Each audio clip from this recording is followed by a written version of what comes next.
दलाल बिचौलियों के चक्कर में ना पड़े आवेदनकर्ता। तीसरी प्रखंड विकास पदाधिकारी कार्यालय में एक प्रेस कॉन्फ्रेंस किया गया, जिसमें प्रखंड विकास पदाधिकारी और सीओ उपस्थित थे। प्रखंड विकास पदाधिकारी मनीष कुमार ने कहा कि झारखंड मैया सम्मान योजना एक महत्वाकांक्षी योजना है, जिसमें हमारे प्रखंड में 17,754 टोटल आवेदन हुआ है, जिसमें 15,261 लोगों का आवेदन को स्वीकृत कर चुके हैं, जिसका पेमेंट रेगुलर जा रहा है।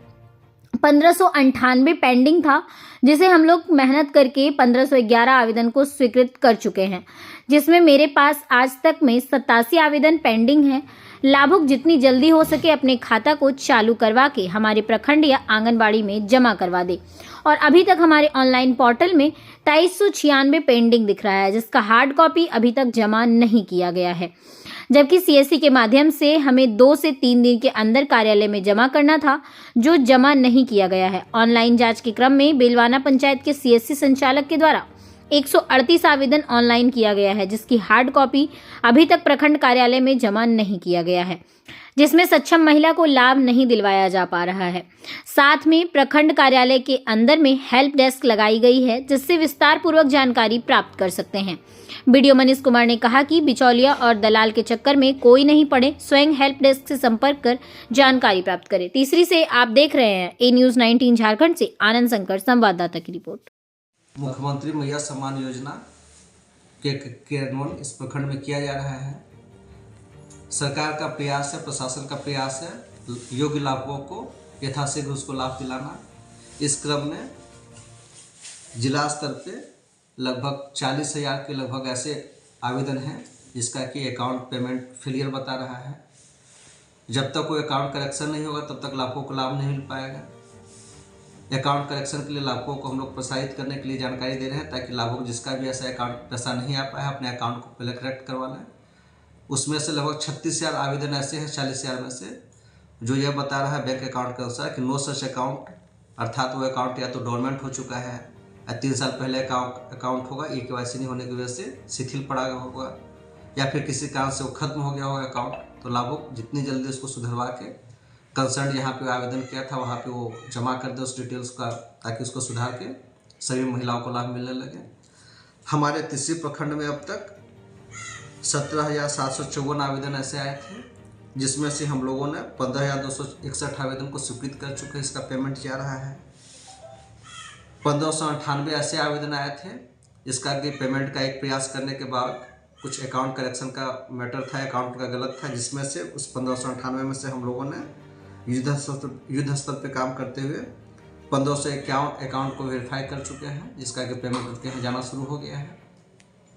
आज की तिथि में मात्र 87 ऐसे आवेदक हैं जिसका कि अकाउंट करेक्शन पेंडिंग है।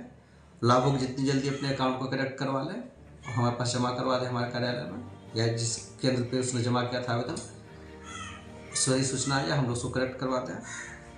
आज के डेट में 2396 पेंडिंग हमारे पास आवेदन है, जो ऑनलाइन दिखा रहा है, परंतु उस 2396 का हार्ड कॉपी हमारे कार्यालय को अब तक का प्राप्त है, जबकि सरकार के नियम के अनुसार किसी भी प्रज्ञा केंद्र पे या पंचायत शिविर में जिस लाभुक ने आवेदन जमा किया था उसके 24 घंटे के भीतर सत्यापित आवेदन की हार्ड कॉपी कार्यालय में जमा हो जानी थी, ताकि हार्ड कॉपी को देख के दस्तावेजों का मिलान करके अग्रता उसको मीमांसा स्वीकृति दी जा सके। परंतु कई सीएससी संचालकों द्वारा जो प्रारंभिक जानकारी में आ रहा है 396 आवेदनों में से अब तक हार्ड कॉपी जमा नहीं किया, इसकी वजह से लाभुकों को हम लोग लाभ देने में कठिनाई हो रही है। इस जांच के क्रम में एकाध पंचायत का जो चिन्हित कर पाए हैं अब तक ऑनलाइन रिकॉर्ड के अनुसार, बेलवाना पंचायत के किसी सीएससी संचालक के द्वारा 138 आवेदन ऐसे ऑनलाइन एंट्री किया गया, इसका हार्ड कॉपी अब तक हमारे पास नहीं आया है। न ही वो आवेदन किसी भी सक्षम प्राधिकारी के द्वारा सत्यापित था। नियमानुसार सत्यापित आवेदन को ही ऑनलाइन किया जाना था, ताकि अयोग्य लाभुकों को लाभ नहीं मिल पाए और योग्य लाभुकों को लाभ मिलने में कोई कठिनाई नहीं हो। परंतु सरकार के नियमों के बावजूद किसी त्रुटि के कारण हम लाभुकों को लाभ नहीं पहुंचा पा रहे हैं। इन घटनाओं को देखते हुए हम लोगों ने प्रखंड मुख्यालय में भूतल पे एक हेल्प डेस्क का गठन किया है, जिसमें 3 कर्मी नामित किए गए हैं। श्री राजन जनसेवक, श्रीमती सोसन मरांडी महिला पर्यवेक्षिका, और एक सामाजिक सुरक्षा विभाग का हमारा ऑपरेटर मनदीप कुमार सिंह, ये तीनों वहाँ पे रहेंगे। एक रजिस्टर संधारण करेंगे वहाँ पे, ताकि जो भी लाभुक का किसी कारण से अब तक आवेदन नहीं प्रोसेस हो पाया है, लाभ नहीं मिल पा रहा है, वो अपना सूचना यहाँ पे अंकित करा देंगे कि किस केंद्र पे उन्होंने जमा किया था आवेदन, ताकि हम उस केंद्र को चिन्हित कर पाए, वहाँ से हार्ड कॉपी को टेस्ट करवा के मंगवा पाए, ताकि लाभों को दोबारा आवेदन नहीं देना पड़े। और जिन लोगों का गलत आवेदन आ गया है, ताकि उसकी भी सूचना उसको मिल जाए कि इनकम्प्लीट आवेदन आपका है, आपको पुनः आवेदन करना होगा। इस पूरे प्रक्रिया में लाभुकों को कहीं भी प्रखंड आने की आवश्यकता नहीं है, बशर्ते कि इनिशियल जानकारी देने के अतिरिक्त आवेदन उनके निकटतम आंगनवाड़ी केंद्र पे जमा होगा। कहीं चक्कर लगाने की आवश्यकता नहीं है। जैसे आंगनवाड़ी केंद्र में आवेदन जमा होगा, हमारा निर्देश है, सरकार का निर्देश है, और माननीय डीसी सर का भी 11 तारीख को बैठक हुआ था, उसमें माननीय डीसी सर का निर्देश है, लाभुकों को कम से कम परेशानी हो, आंगनवाड़ी केंद्र पे प्रथम दृष्टया उसका भौतिक सत्यापन पदाधिकारी के द्वारा कर दिया जाए, चाहे वो महिला पर्यवेक्षिका हो या आंगनवाड़ी सेविका के माध्यम से कार्यालय में आने पे। उसके पश्चात हमारा ऑनलाइन हो जाएगा कार्यालय के द्वारा, ताकि उसको हम लोग लाभ दे पाएँ और लाभुकों को उसमें कहीं से तीसरे जाने की आवश्यकता नहीं है। कुछ घटनाएं ऐसे संज्ञान में आ रही हैं प्रखंड में कि 2-4 लोग 100, 200, 300 की संख्या में आवेदन किसी का जमा करके कर्मी के पास जमा करने के लिए आ रहे थे। प्रथम दृष्टया इसमें दलाल बिचौलिया होने की आशंका होती है कि वो लोग बल्क मात्रा में जमा करके आधा अधूरा आवेदन जमा करते हैं, जिसकी वजह से लाभुक को परेशान होता है और उसका दोहन भी होता है। प्रखंड प्रशासन का यह सख्त निर्देश है, किसी भी दलाल बिचौलिया एजेंट के माध्यम से हमारे किसी भी कर्मी के द्वारा आवेदन स्वीकार नहीं किया जाएगा। लाभुक बिना किसी झिझक के अपने निकटतम आंगनबाड़ी केंद्र में जमा करेंगे। वो जैसे भौतिक सत्यापन होगा, हम लोग यथाशीघ्र उसका 2 से 3 दिनों के भीतर जितना मिनिमम पॉसिबल समय हो उसका निष्पादन कर दें। धन्यवाद।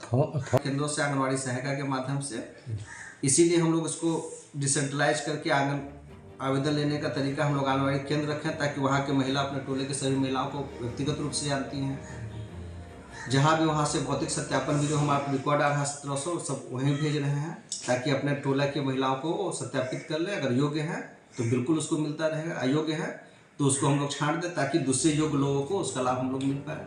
सरकार के पास जो एक सीमित राजस्व होता है, इसके बावजूद सरकार अगर महिलाओं को संबल करना चाह रही है, तो इस योजना में हम लोग तभी सफल हो पाएंगे जब अयोग्य लोगों को हटाते हुए हम लोग सीधे योग्य लोगों तक पहुँचें।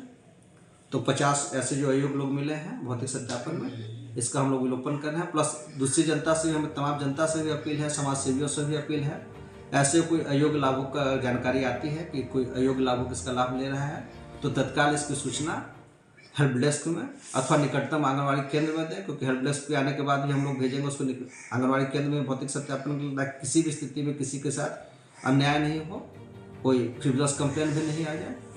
तो या तो आंगनबाड़ी केंद्र पर सूचना देते, सबसे बढ़िया तरीका है। वहाँ से भौतिक सत्यापन हमारे कर्मी को भी सुविधा हो जाएगी। जैसे जैसे हमारे पास सहयोग लाभों की सूची आती जाएगी जानकारी, हम लोग उसको विलोपित करके इसको त्रुटि रहित सूची हम लोग निर्माण करके लोगों को लाभ दे पाएंगे।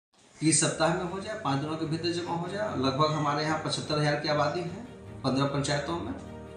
उस 75,000 की आबादी को अगर हम लोग एक जनसंख्या के बेसिस से भी देखें तो लगभग उसमें हमारा 30% हमारा बच्चा होगा जो कि 16 वर्ष से कम आयु का होगा। लगभग 30% उसमें हमारे वयस्क होंगे, वृद्ध होंगे जो कि 60 साल के ऊपर के होंगे। तो हमारा बच जाता है उसमें लगभग 40,000 लोग। 40,000 में आधे लोग वयस्क होंगे जो कि अर्हता नहीं रखते होंगे या फिर किसी न किसी दूसरे पेंशन योजना जैसे कि वृद्धा पेंशन से, विधवा पेंशन से, दिव्यांग पेंशन से ऑलरेडी आच्छादित हैं। तो इसकी संख्या में हम लोग लगता है 100% सैचुरेशन मोड में जा रहे हैं। 75,000 की पूरी आबादी में अगर हम बाकी पेंशनधारी को छोड़ दें तो अगर 17,754 लगभग 18,000 आवेदन हमारे पास इस योजना के लिए आ रहे हैं। इसका मतलब कोई छूटा नहीं है। अगर 2-4 छूटा है तो उसी के लिए हम लोग बैठे हैं यहाँ पे। उस 17,000 में से कुछ ऐसे भी चिन्हित हुए मामले, भौतिक सत्यापन जब हम लोग करवा रहे हैं सरकार के निर्देश के बाद, तो लगभग 50 आवेदक ऐसे आए हैं जिसका भौतिक सत्यापन हमारे जमीनी स्तर से होने पर कि 50 अयोग्य है, यानी कोई रसोइया है, कोई पैरा टीचर है किसी का पति, कोई स्वयं कहीं काम कर रहा है, उसके बावजूद भी दोहरा लाभ लेने के लिए उसके द्वारा आवेदन दिया गया है। तो ऐसे आवेदनों को हम लोग जैसे जैसे सत्यापन बढ़ते हैं उसको विलोपन की भी कार्रवाई कर रहे हैं, ताकि अयोग्य लाभुकों को लाभ नहीं मिले और योग्य लाभुकों को लाभ देने में जितनी तत्परता से हम लोग उसको लाभ दे पाएँ उतना सरकार की योजना सफल हो और महिला सशक्तिकरण की दिशा में महिलाएं। सर जो योग्य लाभ